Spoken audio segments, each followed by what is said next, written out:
মির্চির বিশেষ নিবেদন Times of পুরাণ।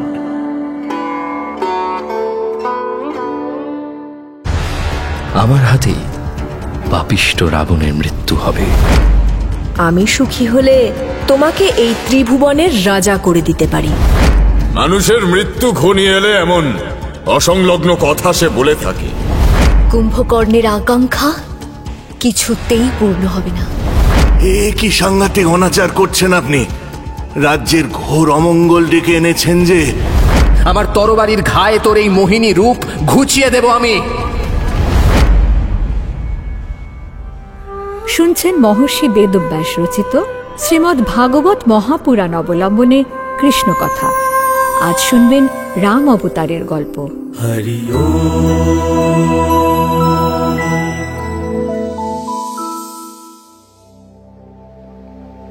আমার একটি প্রশ্ন আছে আচার্যদেব। এই পৃথিবীতে এর আগে যতবার শ্রীহরি জন্ম নিয়েছেন, প্রহ্লাদের মতো এমন করে কাউকে তিনি কখনো ভালোবাসেননি। আচ্ছা, প্রহ্লাদের কি এমন গুণ ছিল ঋষিবর? নিষ্কাম ভক্তি, মানে যে ভক্তিতে কোনো কামনা নেই। প্রহ্লাদ তার কাছে কিছুই চাননি। তবে শ্রীহরি স্বয়ং ভক্তবৎসল। ভক্তের প্রার্থনা তিনি ফেরান না। কেউ যদি আন্তরিকভাবে মন থেকে কিছু প্রার্থনা করে, সে কামনাও তিনি পূর্ণ করেন মহারাজ। মনু এবং শতরূপা কিন্তু একাগ্র প্রার্থনা করেই ভগবানকে বাঁধতে পেরেছিলেন। ভগবানকে বেঁধেছিলেন? এ কি করে সম্ভব হল ঋষিবর? এ কোন আশ্চর্য কথা শোনালেন আমাকে। হ্যাঁ মহারাজ, ঠিকই বলছি। মনু হলেন ব্রাহ্মণ সন্তান। সৃষ্টির প্রথম মানুষ বলেই তার নাম মনু। মনুর স্ত্রী শতরূপা হলেন ব্রহ্মার সৃষ্ট প্রথম নারী। মনু এবং শতরূপা দুজনেই তপস্বী ছিলেন। বৃদ্ধ অশক্ত বয়স অবধি তারা তপস্যা করতেন। প্রৌঢ় মনু এবং শতরূপা একবার দারুণ এক কঠিন তপস্যা করেছিলেন। একটা মাত্র পা মাটিতে রেখে আকাশের দিকে দুহাত তুলে ভগবান বিষ্ণুর তপস্যা করেন তারা। সেই কঠিন তপস্যায় তুষ্ট হয়ে ভগবান স্বয়ং এবার তাদের সামনে আবির্ভূত হয়ে বললেন, তোমাদের তপস্যায় আমি তুষ্ট হয়েছি। সৃষ্টি চরাচরের যা কিছু আছে সে সবই আমি তোমাদের দিতে চাই মনু। তুমি আর শতরূপা আমার কাছে কি চাও বলো বৎস, তোমাদের প্রার্থনা আমি পূরণ করব। আপনার দর্শন লাভই আমাদের কাছে শ্রেষ্ঠ প্রাপ্তি। আপনাকে দু চোখ ভরে দেখেছি, আর কি চাইব প্রভু? আমাদের সব পাওয়া হয়ে গেছে। আমরা ধন্য হয়ে গেছি নাথ, ধন্য হয়ে গেছি। তোমাদের মনে কোনো গোপন ইচ্ছে তো আছেই মনু, বলো, দ্বিধা করো না। সেই ইচ্ছের কথাটা আমাকে বলো। প্রভু, আপনি অন্তর্যামী, আমাদের মনের কথা আপনি জানেন। কিন্তু স্বয়ং পরমেশ্বরের কাছে এই প্রার্থনা জানানোর মতো যোগ্যতা যে আমাদের নেই প্রভু। বলো মনু, সংকোচ করো না। কি চাও তোমরা আমাকে বলো। আমি যে তোমাদের সব দিতে চাই মনু, বলো, দ্বিধা করো না তোমরা, বলো। হে করুণাময়ী শ্রীহরি, আপনি যদি আমাদের প্রতি প্রসন্ন হয়ে থাকেন, তাহলে আমরা আপনার পিতামাতা হওয়ার সৌভাগ্য লাভ করতে চাই প্রভু। আপনি স্বয়ং আমাদের সন্তান হয়ে আসুন। তাই হবে মনু। ত্রেতা যুগে তোমার এবং শতরূপার সন্তান হয়ে আমি পৃথিবীতে আসব। হে ইচ্ছাময় লীলা সুন্দর ভগবান শ্রীহরি, আপনাকে প্রণাম জানাই প্রভু। আমাদের মতো অভাজনের প্রতিও আপনার এত দয়া। আমরা ধন্য হলাম প্রভু, ধন্য হলাম। আহা, কি সৌভাগ্য তাদের। ঋষিবর, এমন ভাগ্য কি কোনো মানুষের হতে পারে? ভগবান স্বয়ং কোনো মানুষের ঘরে আসতে পারেন? সাধারণ মানুষের সত্যিই এমন ভাগ্য হতে পারে না রাজা, কিন্তু ত্রেতা যুগের দশরথ এবং কৌশল্যা তো সাধারণ মানবই ছিলেন না। ব্রহ্মার মানব সন্তান মনুই রঘুবংশের রাজা দশরথ হয়ে জন্ম নিয়েছিলেন, আর তার পাটরানী কৌশল্যা ছিলেন শ্রীহরির আশীর্বাদ ধন্যা শতরূপা। তাঁদের পুত্র হয়েই শ্রী ভগবান স্বয়ং এলেন। তার নাম রামচন্দ্র। তিনি মর্যাদা পুরুষোত্তম। মর্যাদা পুরুষোত্তম কেন বলা হয় ঋষিবর? তিনি হলেন মহাশক্তিধর। ইচ্ছে করলে যে কোনো কিছুই করতে পারতেন, কিন্তু তাও ধর্মের কোনো নিয়মকেই তিনি অতিক্রম করেননি। প্রত্যেকটি নিয়ম পালন করেছেন। সেই কারণেই তাকে মর্যাদা পুরুষোত্তম বলা হয়। দশরথের ঘরে নারায়ণ স্বয়ং এলেন। সঙ্গে এলেন তার আরও 3টি অংশ। তাদের পরিচয় কি ভগবান? তারা হলেন লক্ষ্মণ, ভরত এবং শত্রুঘ্ন। দশরথের আরও 3 সন্তান। সরজু নদীর তীরে রঘুবংশে নারায়ণ নিজে এলেন। মনু এবং শতরূপাকে দেওয়া প্রতিশ্রুতি এইভাবেই পূর্ণ হল। ভগবান রামচন্দ্রের কথা আমাকে বলুন ঋষিবর। সেই রঘুকুল মনির কথা শুনব বলে উৎগ্রীব হয়ে আছি প্রভু। বহুকাল ধরে মহর্ষিগণ শ্রীরামের কথা বর্ণনা করেছেন। তার কথা বলেও শেষ করা যাবে না রাজা। ঈশ্বর অনন্ত, তার কথাও অনন্ত। যে পরশুরাম 21 বার পৃথিবী থেকে ক্ষত্রিয়দের ধ্বংস করেছিলেন, সেই মহাবীর অবতারেরও দর্প চূর্ণ করেছিলেন শ্রীরামচন্দ্র।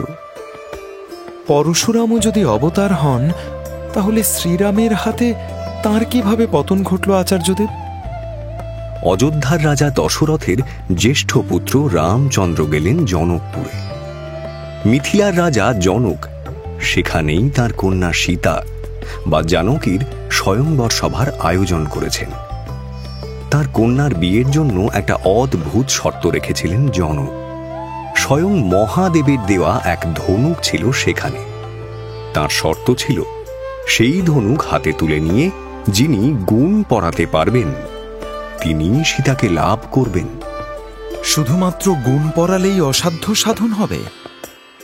কি এমন বিশেষত্ব ছিল সেই ধনুকে? সেই ধনুক অতি বিশাল এবং পাহাড়ের মতো ভারী ছিল রাজা। প্রায় 300 জন কর্মচারী মিলে সেই ধনুকটা বয়ে এনেছিল। সুতরাং বুঝতেই পারছ, কোনো একজন মানুষের পক্ষে সেই ধনুক হাতে তোলা সম্ভব ছিল না।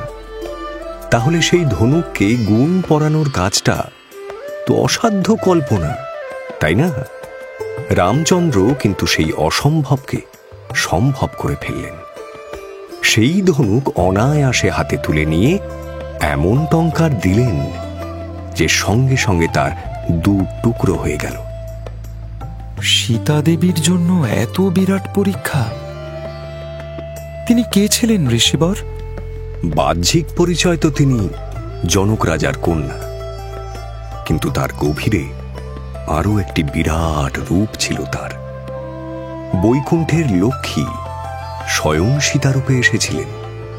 রামরূপে নারায়ণ এসেছেন না? তার শক্তিকে তো তাই হাসতেই হবে। জনকপুরীর স্বয়ংবর সভায় নারায়ণ নিজেই তাঁর শক্তিকে বরণ করে নিলেন। সীতা দেবীকে বিবাহ করে রাজ্যে ফেরার পথে তার পথ আটকে দাঁড়ালেন পরশুরাম। রামচন্দ্রকে যুদ্ধে আহ্বান করলেন তিনি। পরশুরামের এত শক্তির উৎস কি ভগবান? কোন শক্তিতে শক্তিমান হয়ে তিনি রামচন্দ্রকে আহ্বান করলেন? তিনি দিব্যাস্ত্রের অধিকারী ছিলেন। পরশুরামের একটি দিব্য কুঠার ছিল। সেই কুঠারের ভয়ে সারা পৃথিবী কাঁপত। বিষ্ণুর ধনুকও তাঁর কাছে ছিল। দিবালোকে বিশ্বকর্মা 2টি শ্রেষ্ঠ ধনুক নির্মাণ করেছিলেন। একটি ছিল হরধনু, যা শিবের কাছে ছিল। সেই ধনুটি সীতাকে বিবাহ করার আগে ধ্বংস করেছিলেন রামচন্দ্র। আর বিশ্বকর্মার দ্বিতীয় ধনুকটি হল বৈষ্ণব ধনুক। শ্রীবিষ্ণুর প্রিয় সেই ধনুকটি ছিল পরশুরামের হাতে। তার গর্ব চূর্ণ করতেই সেই বৈষ্ণব ধনুকটি ভেঙে ফেললেন রামচন্দ্র। তারপর কি ঘটল ঋষিবর? রামচন্দ্রকে বিষ্ণুর অবতার বলে স্বীকার করলেন পরশুরাম। তাকে প্রণাম করে তিনি মহেন্দ্র পর্বতে চলে গেলেন। সীতাদেবীকে নিয়ে অযোধ্যায় সুখে বসবাস করতে লাগল রামচন্দ্র। কিন্তু শুধু অযোধ্যায় থাকলে তার অবতীর্ণ হওয়ার আসল কারণটাই তো ব্যর্থ হয়ে যাবে। সুতরাং মায়াদেবী এবার তাঁর লীলা দেখাতে শুরু করলেন। শ্রীরামের অভিষেকের লগ্ন যখন এগিয়ে এলো, সেই সময় অযোধ্যায় এক ভয়ানক বিপদ ঘটে গেল। কৈকেয়ী নামে দশরথের এক রানী ছিলেন। রানীদের মধ্যে বয়সে তিনি সবচেয়ে ছোট, সুতরাং তার প্রতি প্রৌঢ় রাজার স্নেহ একটু বেশিই ছিল। সেই কৈকেয়ী এবার দশরথের কাছে এক অন্যায় প্রার্থনা করে বসলেন। দাসী মন্থরার কুবুদ্ধিতে তিনি রামচন্দ্রের 14 বছরের বনবাস এবং তার সন্তান ভরতের জন্য সিংহাসন চাইলেন। কৈকেয়ীর চাহিদা মেটাবেন বলে আগেই কথা দিয়েছিলেন দশরথ। এবার তো তিনি নিরুপায়। বহু চেষ্টাতেও কৈকেয়ীর মত বদলাল না।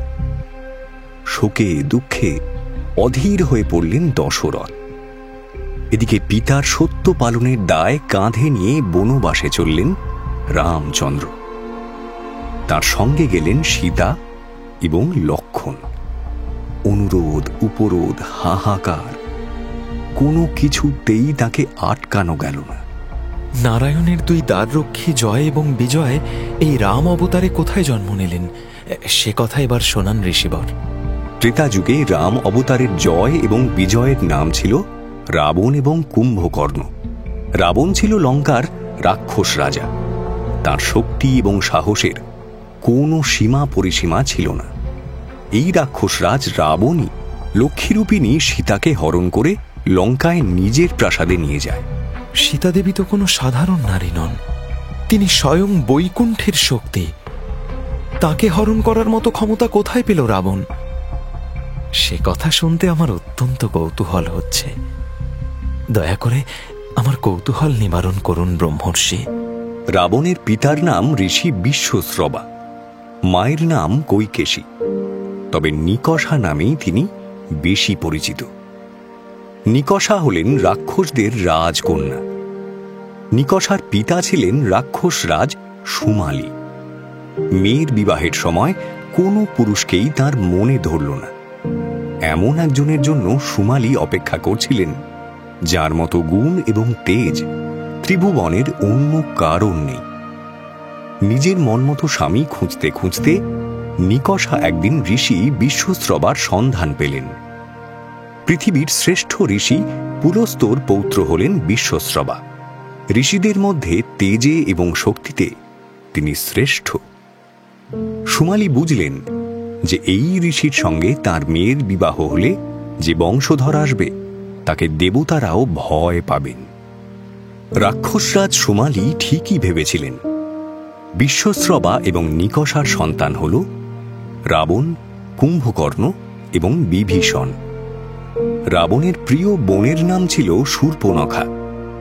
10টা মাথার জন্য রাবণকে দশানন নামেও ডাকা হতো। এ তো অদ্ভুত কথা শোনালেন আচার্যদেব। ঋষির পুত্র রাবণ এমন ভয়ঙ্কর রাক্ষস হল কি করে? রাবণ, কুম্ভকর্ণ এবং শূর্পণখার মধ্যে রাক্ষসী প্রভাবটাই ছিল সবচেয়ে বেশি। তবে রাবণ কিন্তু জ্ঞানে, বিদ্যায়, পাণ্ডিত্যে, তপস্যায় ব্রাহ্মণের সমতুল। কিন্তু জগতের শ্রেষ্ঠ রাজা হওয়ার লোভ তাকে রাক্ষস করে তুলেছিল। 10,000 বছর ধরে ব্রহ্মার তপস্যা করেছিল রাবণ। তার কঠিন তপস্যায় তুষ্ট হয়ে একদিন স্বয়ং ব্রহ্মা তাকে সামনে এসে বললেন, তোমার তপস্যায় তুষ্ট হয়েছি বৎস। কি চাও তুমি? আমাকে বলো, আমি তোমার প্রার্থনা পূরণ করব। হে প্রভু, আপনাকে প্রণাম। আপনাকে যদি তুষ্ট করে থাকি তাহলে এই বর দিন যেন কোন দেবতা, রাক্ষস, দানব, অসুর কেউ আমাকে পরাস্ত করতে না পারে। এদের কারো হাতেই যেন আমার মৃত্যু না হয়। তথাস্তু, তুমি যা চাও তাই হবে। ব্রহ্মার কাছে এই বর পেয়ে রাবণ নিজেকে স্বর্গ, মর্ত, পাতালের শ্রেষ্ঠ বীর বলে ভাবতে শুরু করল। মহাবীর রাবণ দেবাদিদেব মহাদেবের ভক্ত ছিল। তার কৈলাস পর্বতকেই লঙ্কায় তুলে নিয়ে যেতে চেয়েছিল সে। মহাদেব স্বয়ং তাকে বর দিলেন যে রাবণের সঙ্গেই লঙ্কায় বাস করবেন তিনি। ব্রহ্মা এবং শিবের বরে বলিয়ান হয়ে এবার রাবণের অত্যাচার শুরু হল। তার অত্যাচারের ভয়ে দেবতাদের হৃদকম্প দেখা দিল। মর্তে এবং স্বর্গে হাহাকার পড়ে গেল। দেবতারা এবার প্রাণ ভয়ে নারায়ণের শরণ নিলেন। হে প্রভু, আমাদের রক্ষা করুন, আমাদের দেবত্ব নষ্ট হতে বসেছে প্রভু। লঙ্কার রাজা রাবণ আমাদের স্বর্গ থেকে উৎখাত করতে চেষ্টা করছে প্রভু। মর্তের সাধারণ মানুষ, মুনি, ঋষি, ব্রাহ্মণরা পর্যন্ত রাবণের অত্যাচারের ফলে ধ্বংস হয়ে যাচ্ছে ভগবান। মর্তের মাটিতে ধর্মের বিনাশ ঘটছে প্রভু, রক্ষা করুন। রাবণকে পরাস্ত করার মতো এই পৃথিবীতে কেউ নেই। প্রজাপিতা ব্রহ্মার বরে রাবণ আজ অপরাজেয়। দেব, দানব, যক্ষ কেউ তাকে মারতে পারবে না প্রভু, কিছু একটা করুন। হে প্রভু, এই সৃষ্টিকে আপনি রক্ষা করুন। আপনি ছাড়া আর কে তাকে বাঁচাবে? রাবণকে বিনষ্ট করুন প্রভু। হে দেবগণ, আপনারা ভয় পাবেন না। স্বর্গ, মর্ত, পাতাল কোনো লোকের কোনো ক্ষতি হবে না। আপনারা নিশ্চিন্ত থাকুন। আমি নররূপ ধারণ করে পৃথিবীতে অবতীর্ণ হব। আমার হাতেই পাপিষ্ট রাবণের মৃত্যু হবে। রাবণকে বধ করার জন্য নারায়ণ মানুষ রূপে কেন এলেন ঋষিবর? দেবতাদের অবদ্ধ যে রাক্ষস, তাকে একজন মানুষ কি করে নিধন করবে? এই ভুলটাই তো রাবণ করেছিল। চরম ঔদ্ধত্যের বলে সে মনে করেছিল যে দেবতা, রাক্ষস যখন তাকে মারতে পারবে না, তখন একজন মানুষের সেই ক্ষমতা হবে কি করে। সেই কারণেই ব্রহ্মার কাছে বর প্রার্থনা করার সময় মানুষের কথা বলেনি রাবণ। রাবণকে মারার জন্য নারায়ণ তাই রামচন্দ্র রূপে অবতীর্ণ হলেন। এই রামচন্দ্রই হলেন প্রথম পূর্ণাঙ্গ মনুষ্য অবতার। হে ঋষিবর, কুম্ভকর্ণের রহস্য আমাকে বলুন দয়া করে। ব্রহ্মা তাকে কি বর দিয়েছিলেন? রাবণ, কুম্ভকর্ণ এবং ব্রহ্মা মিলে এক মহাযজ্ঞের আয়োজন করে। সেই যজ্ঞ সফল হলে যজ্ঞকারী অমর হয়ে যাবে, কিন্তু দেবতারা তা হতে দিতে পারেন না। তারা এবার মায়ার আশ্রয় নিলেন। রাবণের কথা তো আগেই বলেছি, তবে আশ্চর্য ঘটনা হল দেবরাজ ইন্দ্র কিন্তু রাবণের চেয়ে কুম্ভকর্ণকে নিয়ে বেশি চিন্তিত ছিলেন। কুম্ভকর্ণের শক্তি, বুদ্ধি, জ্ঞান এবং বিচারবোধ রাবণের চেয়েও অনেক বেশি ছিল। দেবরাজ ইন্দ্র জানতেন যে যজ্ঞ সফল হলে প্রজাপিতা ব্রহ্মার কাছে ঠিক কি চাইতে পারে কুম্ভকর্ণ। সুতরাং তার আগেই দেবী সরস্বতীর কাছে গিয়ে প্রার্থনা করেন দেবরাজ ইন্দ্র। হে বাগদেবী, জ্ঞানরূপিণী সরস্বতী, আপনি কুম্ভকর্ণের জিভে অধিষ্ঠান করুন মা। কুম্ভকর্ণ যা প্রার্থনা করতে চায় সেই প্রার্থনাকে আপনি নষ্ট করে দিন মা। তথাস্তু, আমি তাই করব দেবরাজ। আপনি নিশ্চিন্ত হন, কুম্ভকর্ণের আকাঙ্ক্ষা কিছুতেই পূর্ণ হবে না। দেবরাজ ইন্দ্রের প্রার্থনা শুনে কুম্ভকর্ণের বুদ্ধিকে বিভ্রান্ত করে দিলেন দেবী সরস্বতী। কুম্ভকর্ণের ইচ্ছে ছিল যে প্রজাপিতা ব্রহ্মার কাছে সে ইন্দ্রের অধিকার চাইবে, কিন্তু দেবী সরস্বতী তার বুদ্ধিকে মলিন করে দিলে ব্রহ্মার সামনে কুম্ভকর্ণ বলল, হে প্রভু, আপনি আমাকে নিদ্রাসনের বরদান করুন, আমি যেন সুখে নিদ্রা যেতে পারি।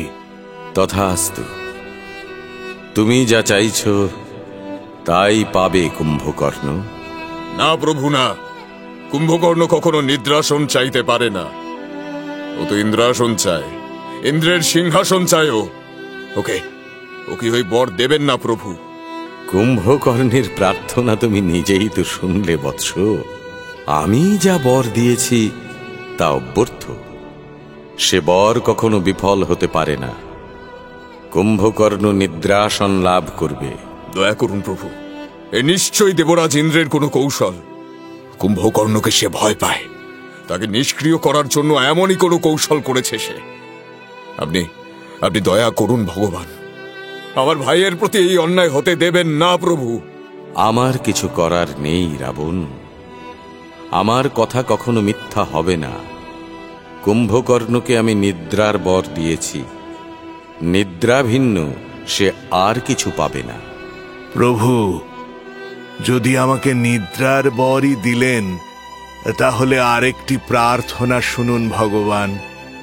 অনুগ্রহ করে এই আশীর্বাদ করুন যেন আমি 6 মাস ঘুমোই এবং 6 মাস জেগে থাকতে পারি।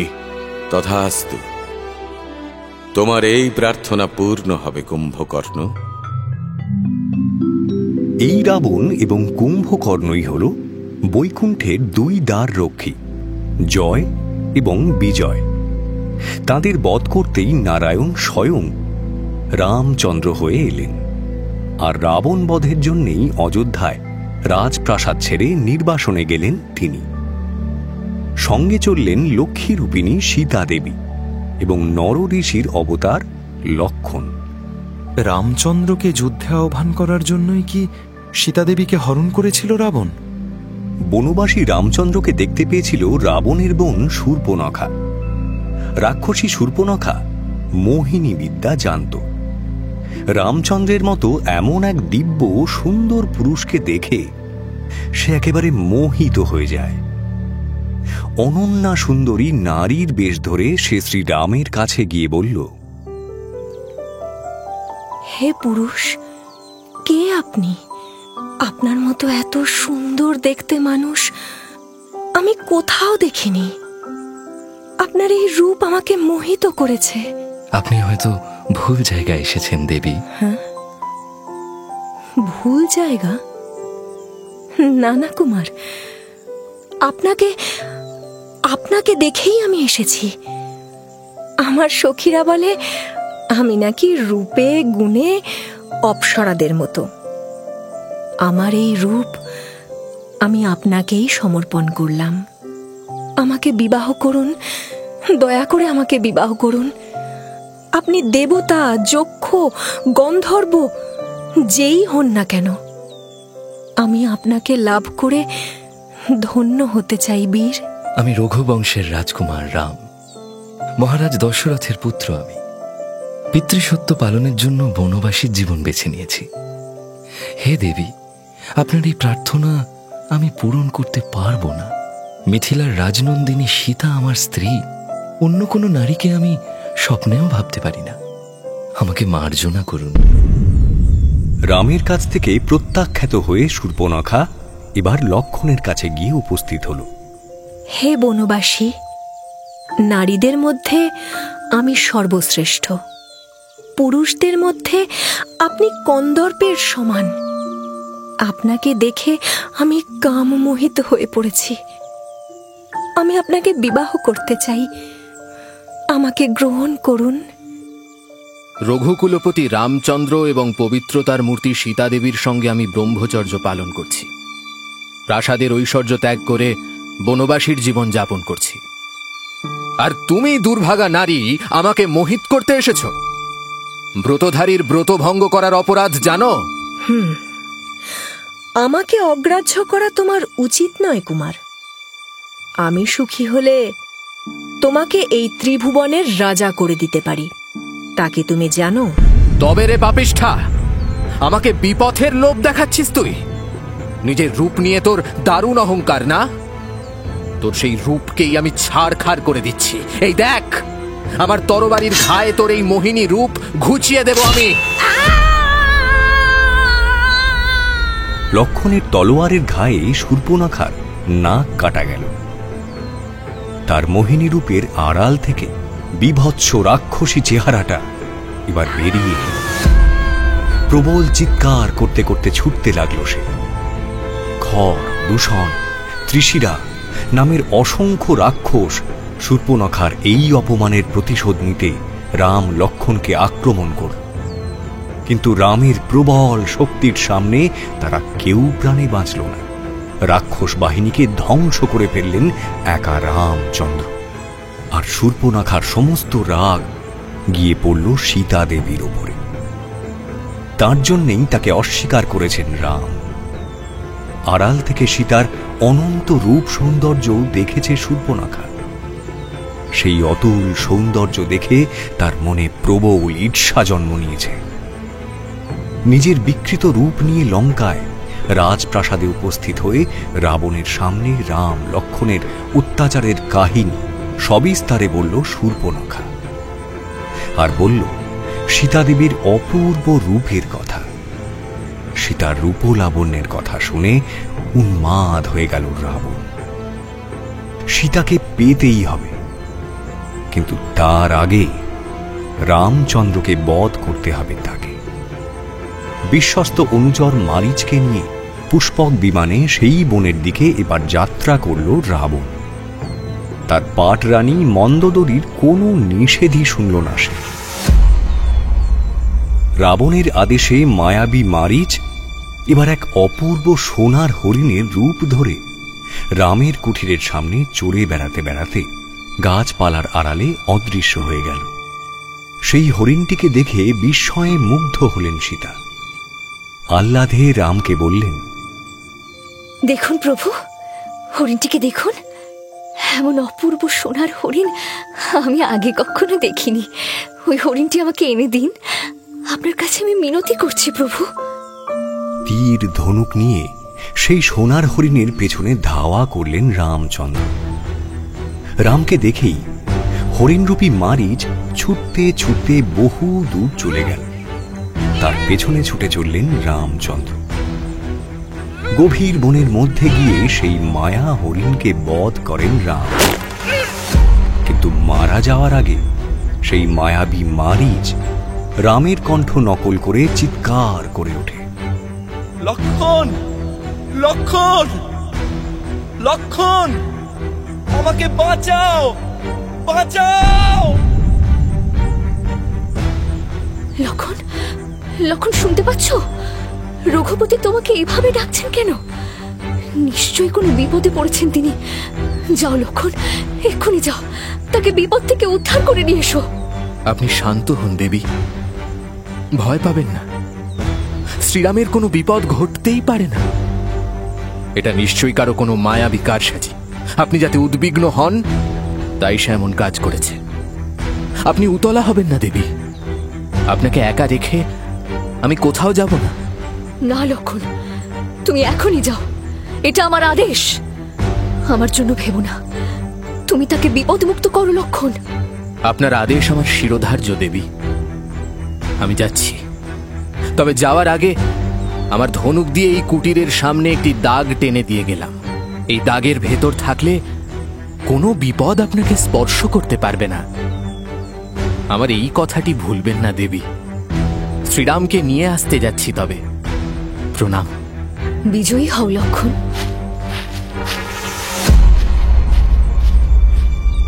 ভিখারিকে এক মুঠো ভিক্ষে দেবেন মা। ঈশ্বর, ঈশ্বর আপনার মঙ্গল করবেন। ভিখারি? এই বনে তো কোনো ভিখারি কখনো দেখিনি। আমি বহু দূর থেকে আসছি মা, কোথাও ভিক্ষে না পেয়ে আপনার কাছে এসেছি। আপনি সাক্ষাৎ মা লক্ষ্মী। আমাকে আমাকে কিছু খেতে দেবেন মা। এই নাও, আমার কুটিরে যা ছিল সব তোমাকে দিলাম। ও কি মা, অত দূর থেকে অবহেলা করে ভিক্ষে দিচ্ছেন? গরিবের মধ্যে ঈশ্বর বাস করেন, আপনি জানেন না? থাক মা থাক, অবহেলায় দেওয়া জিনিস আমি নেব না। যাই যাই, অন্য কোথাও দেখি কিছু কিছু খেতে পাই কিনা। হায় হায়, কি করলাম? একজন গরিব ভিখারিকে অবহেলা করলাম। না না, গণ্ডি পেরিয়ে তার সামনে গিয়ে আমার দেওয়া উচিত ছিল। ভিখারিকে ভিক্ষা দেওয়াটা কোনো বিপদ নয় নিশ্চয়ই। দাঁড়াও দাঁড়াও, চলে যেও না, আমি তোমার সামনে এসে ভিক্ষা দিচ্ছি। প্রণাম নিন মা লক্ষ্মী, আসুন মা, বেরিয়ে আসুন, এই ঝোলায় ভিক্ষা দিন মা।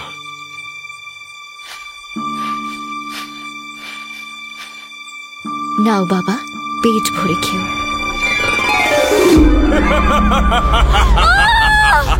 কে তুমি?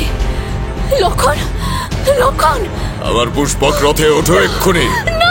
আমি লঙ্কেশ্বর রাবণ, আমাকে বাধা দেওয়ার মতো এই পৃথিবীতে কেউ নেই। ওঠো! লক্ষণের টেনে দেওয়া গণ্ডিটা পেরিয়ে ভিক্ষুকরূপী রাবণকে ভিক্ষা দিতে এলেন সীতা, আর সেই সুযোগেই জোর করে তাকে পুষ্পক রথে তুলে আকাশপথে লঙ্কা অভিমুখে উড়ে গেল রাবণ। বৃদ্ধ জটায়ু পাখি বাধা দিতে এলে প্রবল যুদ্ধের পর তার ডানা কেটে দিল রাবণ। বিরাট বলশালী জটায়ু নিতান্ত অক্ষমের মতো মাটিতে পড়ে হাহাকার করতে লাগে। তারপর কি হলো ঋষিবর? কুঠিরে ফিরে এসে সীতাকে না দেখতে পেয়ে উদ্বিগ্ন হয়ে উঠলেন রামচন্দ্র। লক্ষণকে সঙ্গে নিয়ে বনে বনে খুঁজে বেড়াতে লাগলেন তিনি। খুঁজতে খুঁজতে অতি দুর্বল, ডানাহীন বৃদ্ধ জটায়ুকে দেখতে পেয়ে তার কাছে ছুটলেন রাম লক্ষণ। জটায়ুর প্রাণটা বোধহয় তখনও কোনো রকমে অবশিষ্ট আছে মাত্র। ক্ষীণ স্বরে রামচন্দ্রকে রাবণের সমস্ত কথা বললেন জটায়ু। পথ চেনানোর জন্য সীতা তার গায়ের অলংকার ফেলতে ফেলতে গেছেন, সে কথাও শুনলেন রাম। তারপর রাম নাম নিতে নিতেই জটায়ুর প্রাণ বায়ু নিঃশেষ হল। সেই একান্ত সুহৃদ বীর ভক্তের মাথায় হাত দিয়ে হাহাকার করে কেঁদে উঠলেন রামচন্দ্র। ভগবানের সেবার ফলে সকল কর্মের বন্ধন থেকে মুক্তি পেলেন জটায়ু। ভগবান রামচন্দ্র স্বয়ং তার দাহ কাজ করলেন। তারপর সীতার বিরহে কাতর হয়ে তীব্র বিলাপ শুরু করলেন তিনি। হায় হায় লক্ষণ, সীতাকে ছাড়া আমি কি করে বাঁচব? আমার এই প্রাণ আর রাখব না, আমি এখনই প্রাণ বিসর্জন দেব লক্ষণ। যে জীবনে সীতা নেই সেই জীবন নিয়ে আমি কি করব? আপনি আদেশ দিন প্রভু, আপনার আদেশ পেলে লঙ্কাপুরীকে ধ্বংস করে আমি সীতা দেবীকে উদ্ধার করে নিয়ে আসব, কিন্তু আপনার এই বিরহ আর দেখতে পারছি না।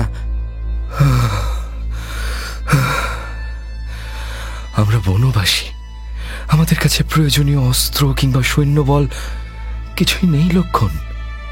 লঙ্কাপুরী অত্যন্ত শক্তিশালী রাজ্য, সেখান থেকে সীতাকে উদ্ধার কি করে করব? রামচন্দ্র চাইলে তো অযোধ্যার সেনাবাহিনীর সাহায্য নিতে পারতেন, কেন নিলেন না তিনি? পিতৃসত্য পালনের জন্য অযোধ্যা থেকে বেরিয়ে এসেছেন তিনি। 14 বছর সে রাজ্যের সঙ্গে তার কোনো সম্পর্ক থাকবে না, তাহলে সেখানকার সাহায্য তিনি কেমন করে নেবেন? তবু দেখো রাজা, সুগ্রীব, হনুমান, জাম্বুবানকে সঙ্গে নিয়ে গোটা বানর কুল প্রভু রামের পাশে এসে দাঁড়ালো। সেই সঙ্গে তাদের সেনারাও প্রভুর সাহায্যে এগিয়ে এলো। অত্যাচারী বানর রাজ বালিকে হত্যা করে সুগ্রীবের হাতে বানরের সাম্রাজ্যের ভার তুলে দিলেন শ্রীরাম। রামচন্দ্রের প্রতি কৃতজ্ঞতা স্বরূপ এবার লঙ্কা বিজয়ের উদ্যোগ নিলেন বানর রাজ সুগ্রীব। প্রভু রামচন্দ্র সদল বলে সমুদ্র পার হলেন কি করে, সে কথা জানতে কৌতূহল হচ্ছে ঋষিবর। বানর সেনাকে সঙ্গে নিয়ে প্রভু সমুদ্রের তীরে এসে উপস্থিত হলেন। তাকে পথ করে দেওয়ার জন্য সমুদ্র দেবতার কাছে প্রার্থনা করলেন প্রভু শ্রীরাম। কিন্তু সমুদ্র দেবতা একেবারে নিরুত্তর। স্বয়ং শিব এবং ব্রহ্মা যে রামের পুজো করেন, সেই পরম ব্রহ্মকে উপেক্ষা করছেন সমুদ্র দেবতা। ভীষণ রাগে জ্বলন্ত চোখে সমুদ্রের দিকে তাকালেন রামচন্দ্র। তার সেই দৃষ্টির আগুনে জলচর প্রাণীদের মধ্যে ত্রাহি ত্রাহি রব শুরু হলো। দারুণ ভয়ে কাঁপতে কাঁপতে সমুদ্র এবার রামচন্দ্রের পুজো করতে এলেন। শ্রীরামকে প্রণাম জানিয়ে তিনি বললেন,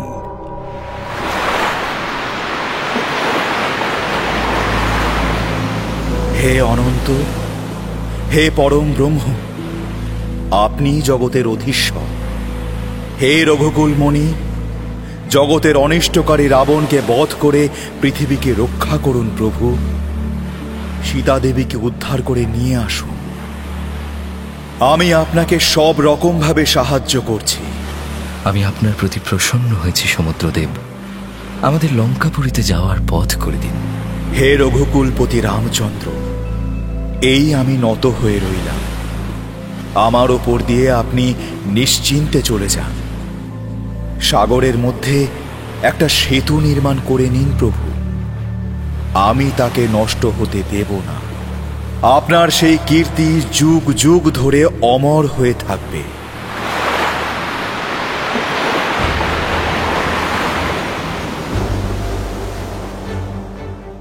মাথা নত করে পথ করে দিলেন সমুদ্রদেব। ভগবান শ্রীরাম এবার নানান পর্বত শৃঙ্গ উপড়ে এনে সমুদ্রের ওপর সেতুবন্ধের কাজ শুরু করলেন। রাবণের ভাই বিভীষণের পরামর্শে রামচন্দ্র এবং লক্ষ্মণকে নিয়ে বানর সেনারা এবার লঙ্কাপুরীতে প্রবেশ করল। রাক্ষসকুলে জন্মালেও বিভীষণের মধ্যে সত্যগুণ ছিল প্রবল। রাবণ এবং কুম্ভকর্ণের মধ্যে তাদের মা নিকষার প্রভাব ছিল খুব বেশি। আর বিভীষণ ছিলেন পিতা বিশ্বশ্রবার মতো জ্ঞানী এবং ভক্তিমান। সেই জন্যেই রাবণের এই অন্যায়কে মানতে পারেননি বিভীষণ। প্রকাশ্যে রাবণের বিরোধিতা করেন তিনি। বিভীষণকে তীব্র আক্রমণ করে রাজ্য থেকে বার করে দেন রাবণ। বিভীষণ তখন শ্রীরামের শরণ নেন। রামচন্দ্র যে অবতার তা তিনি জানতেন। রামও তার এই অনুগত ভক্তের প্রতি যথেষ্ট স্নেহপরায়ণ ছিলেন। কুম্ভকর্ণ তখন অগাধ ঘুমে। বানর সেনাকে নিয়ে রামের লঙ্কায় প্রবেশের কথা সে জানতেই পারেনি। অবশ্য রামের আসার আগেই লঙ্কা পুড়ে গিয়েছিল। অশোকবনে সীতাকে দর্শন করে ফেরার সময় লঙ্কার সর্বত্র আগুন জ্বালিয়ে দিয়েছিলেন হনুমান। শুধুমাত্র অশোকবন অক্ষত আছে। বানর সেনারা এবার লঙ্কাপুরী ঘিরে ফেলল। সমস্ত সৌধ ভেঙে চুরমার করল তারা। মত্ত হাতির দল যেমন সব ছাড়খাড় করে দেয়, সোনার লঙ্কারও ঠিক তেমন অবস্থা হল। লঙ্কা জুড়ে তারা চিৎকার করতে লাগল। লঙ্কাপুরীর এই অবস্থা দেখে রাক্ষস সেনাপতিদের মধ্যে সাজো সাজো রব পড়ে গেল। কুম্ভ, নিকুম্ভ, ধূম্রাক্ষ, দুর্মুখ, সুরান্তক, অতিকায় প্রমুখ রাক্ষস নেতারা নিজেদের সেনাবাহিনীকে যুদ্ধসজ্জার আদেশ দিল। লঙ্কার রাজা রাবণের নির্দেশে এবার প্রচণ্ড যুদ্ধ শুরু হল। তীর, ধনুক, খড়গ, কুঠার, বর্ষা, তলোয়ার ইত্যাদি অস্ত্র তো ছিলই, তবে রাক্ষসদের আরও একটা শক্তিশালী অস্ত্র ছিল। সেই অস্ত্রের নাম মায়া। রাবণের পুত্র মেঘনাদ এই অস্ত্রে সবচেয়ে বেশি পারদর্শী ছিল। রামচন্দ্র স্বয়ং ঈশ্বর, মায়া তার কাছে তুচ্ছ। তার সামনে রাক্ষসরা মায়াবিদ্যার প্রয়োগ করে কি করল প্রভু? রামচন্দ্র ঈশ্বর হয়ে লঙ্কায় যাননি মহারাজ। তিনি মানুষ রূপ ধারণ করেছিলেন। এটাই তাঁর লীলা। সীতাদেবীর শোকে কান্নায় অধীর হচ্ছেন, সেতু বন্ধন করে সমুদ্র পার হচ্ছেন, রাক্ষসদের সঙ্গে যুদ্ধ করছেন। এ সবই তাঁর লীলা মহারাজ। শ্রীহরি স্বয়ং লীলাময়। মানুষ হয়ে লীলা করছেন যখন, তখন পরমেশ্বর অবিকল মানুষই ভাব ধারণ করেছেন। জয় বিজয়কে নিজের হাতে নিধন করবেন কথা দিয়েছিলেন যে। আচ্ছা, এই ভয়ঙ্কর যুদ্ধে কুম্ভকর্ণের কি ভূমিকা ছিল ঋষিবর? ঘুমই কি তার কাল হয়ে দাঁড়ালো? বানর সেনার হাতে নির্বিচারে রাক্ষস সেনা ধ্বংস হচ্ছে দেখে এবার রাবণের নির্দেশে কুম্ভকর্ণের ঘুম ভাঙানোর চেষ্টা শুরু হলো। তুমুল শব্দ সৃষ্টি করে অজস্র ঢাক, ঢোল, কাড়া, নাকারা সব একসঙ্গে বাজতে লাগলো। কুম্ভকর্ণের অতি কায় শরীরের ওপর দিয়ে হাতির পাল হেঁটে গেল। তার বুকের ওপর, পেটের উপর উঠে রাক্ষসের দল তাণ্ডব নাচতে শুরু করল। এমন নানাবিধ চেষ্টার পরে অবশেষে কুম্ভকর্ণের ঘুম ভাঙল। কিন্তু ঘুম ভেঙে উঠে রাবণের সীতা হরণের কথা শুনে অত্যন্ত অসন্তুষ্ট হল সে। শিহরিত হয়ে কুম্ভকর্ণ বলে উঠল, এ কি সাংঘাতিক অনাচার করছেন আপনি! রাজ্যের ঘোর অমঙ্গল ডেকে এনেছেন যে। রামচন্দ্রের কোপে পড়ে লঙ্কাপুরী রাক্ষস বংশ সব ছারখার হয়ে যাবে মহারাজ। সীতা দেবীকে ফিরিয়ে দিন।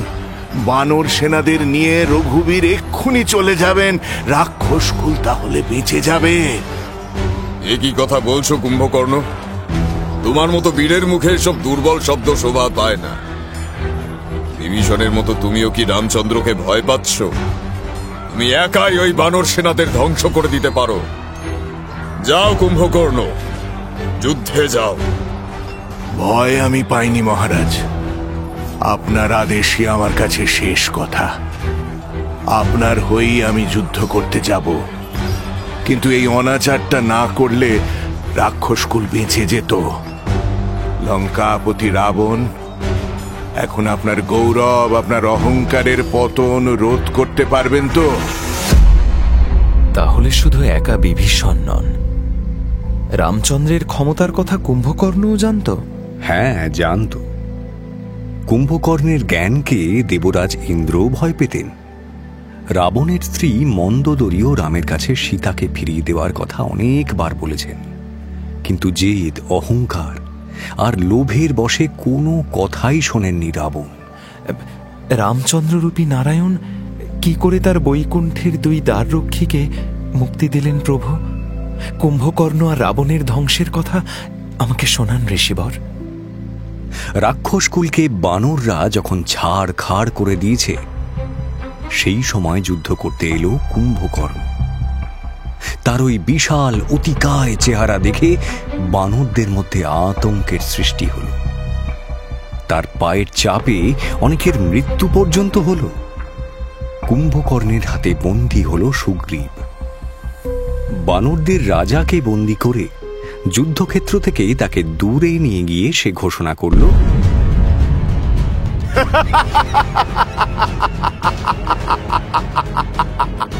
বানরদের রাজা আমার হাতে বন্দী। বানর কুলকে এবার আত্মসমর্পণ করতে বলো সুগ্রীব। না, কখনো না। এই পাপাত্মা রাক্ষসদের কাছে আমার সেনারা কিছুতেই মাথা নামাবে না। যুদ্ধের কৌশলে সুগ্রীবের সমকক্ষ আর কেউ ছিল না। সেই কৌশল প্রয়োগ করে কুম্ভকর্ণের হাত থেকে নিজেকে মুক্ত করে ফেলল সে। আর তারপর বানর সেনারা আবার যুদ্ধে ঝাঁপিয়ে পড়ল। কিন্তু এই বিশাল দেহের সামনে বানর সেনাদের যুদ্ধ ক্রমেই ছেলে খেলার পর্যায়ে নেমে এলে আবার আসরে অবতীর্ণ হলেন শ্রীরাম। তার একের পর এক বাণের আঘাতে কুম্ভকর্ণের সকল অস্ত্র ছিন্ন হয়ে মাটিতে পড়ে গেল। নিরস্ত্র কুম্ভকর্ণ তার হাত দুটো সম্বল করে মুষ্টিযুদ্ধ করতে গেল, কিন্তু রামচন্দ্রের তীক্ষ্ণ বাণ এসে তার বক্ষস্থল বিদীর্ণ করল। বিশাল দেহ নিয়ে ভূমিতে পড়ে গেল কুম্ভকর্ণ। তার অন্তর থেকে এক জ্যোতি এসে রামচন্দ্রের বুকে মিশে গেল। কুম্ভকর্ণের মৃত্যুর খবর শুনে হতচেতন হয়ে পড়ল রাবণ। মেঘনাদের মৃত্যুর পরে তার শেষতম ভরসা কুম্ভকর্ণ মৃত। দারুণ শোক বুকে নিয়ে রাবণ নিজেই যুদ্ধ করতে এল। এর আগে মায়া সীতার মুন্ড কেটে এনে রামকে ভয় দেখানোর চেষ্টাও ব্যর্থ হয়েছে তার।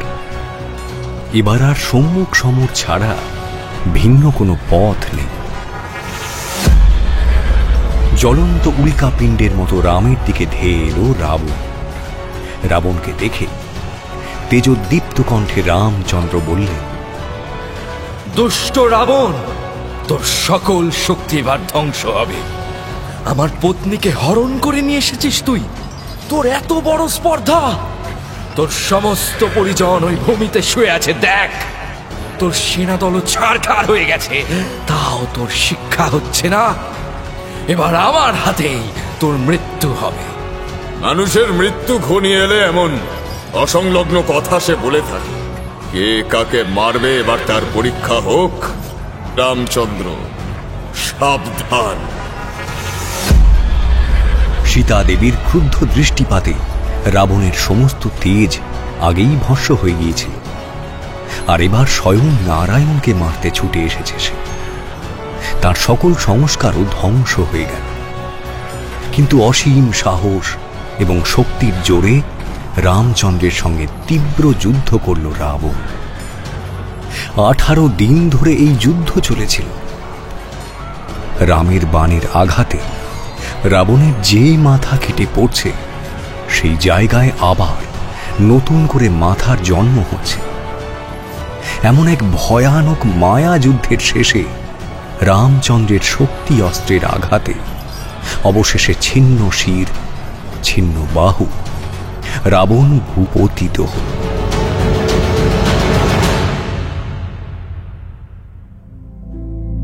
রাবণ এবং কুম্ভকর্ণরূপী বৈকুণ্ঠের জয় বিজয়কে উদ্ধার করে সীতা দেবী, লক্ষ্মণ এবং অনুগত সেনাদের সঙ্গে নিয়ে পুষ্পক বিমানে অযোধ্যা ফিরে গেলেন প্রভু নারায়ণ।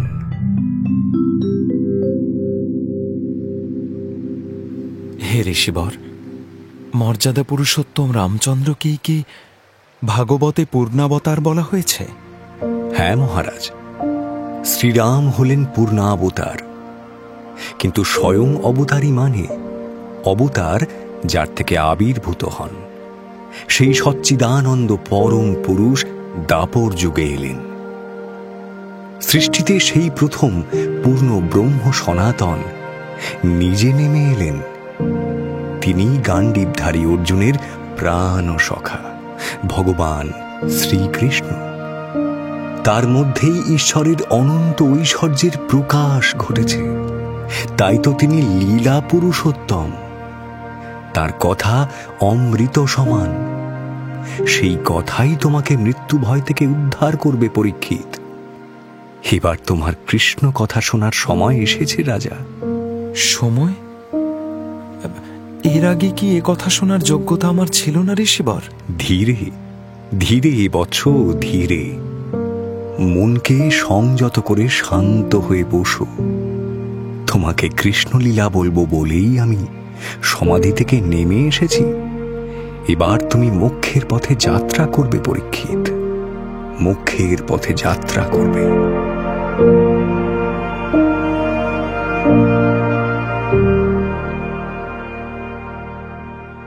শান্ত সমাহিত কণ্ঠে কৃষ্ণ কথা বলতে বসলেন আচার্য সুখদেব। ঠিক কোন পরিস্থিতিতে মথুরার কারাগারে দেবকীর অষ্টম গর্ভের সঞ্চার হল সে কথা বলছেন তিনি। আচার্য বলছেন, আর সারা জগৎ সংসার যেন ক্রমশ স্থির হয়ে আসছে। সেই ধ্যান তন্ময় মুহূর্ত ভেদ করে আচমকা বজ্রপাতের মতো জেগে উঠল দোর্দণ্ড প্রতাপ এক অত্যাচারী নরাধম। নাম তার কংস। সেই কাহিনী নিয়েই ফিরে আসছি আগামী পর্বে।